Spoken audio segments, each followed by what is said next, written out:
Kaixo, ni Saioa Perez naiz, San Nikolas ikastolako DBH lauko matematikako irakaslea. Eta bideotur honetan, klasean gure eguneroko lanean erabiltzen dugun Classroom plataforma azalduko dut.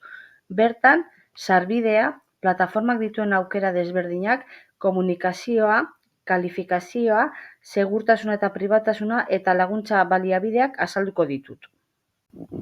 Sarbidea, lehenik eta behin gure Gmail kontuan sartu beharko gara.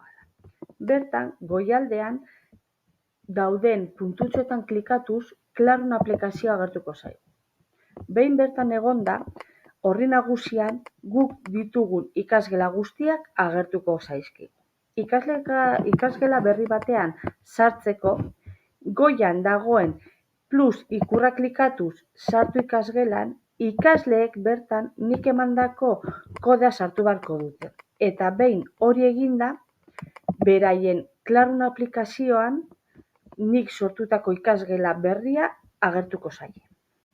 Nik DBH lauko matematikan ikasleekin partekatuta daukadan Classrooma erabiliko dut adibide moduan. Bertan sartzen bagara lehenengo korronte aukera agertzen zaigu.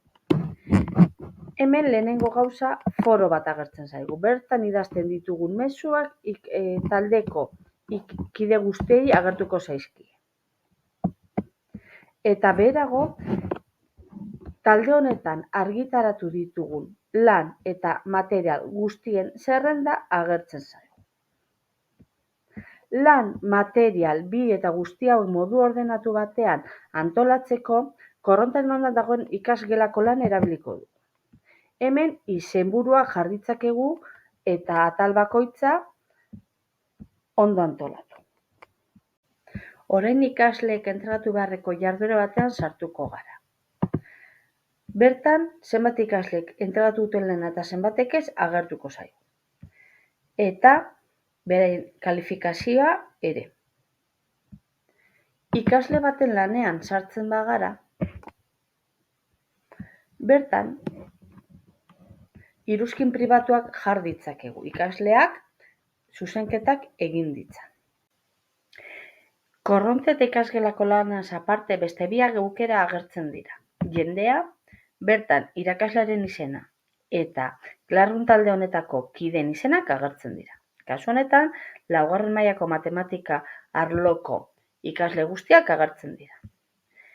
Eta bestetik kalifikazioa. Kalifikazioa atalean ikasleek egindako jarduera guztietan lortutako kalifikazioak agertzen dira.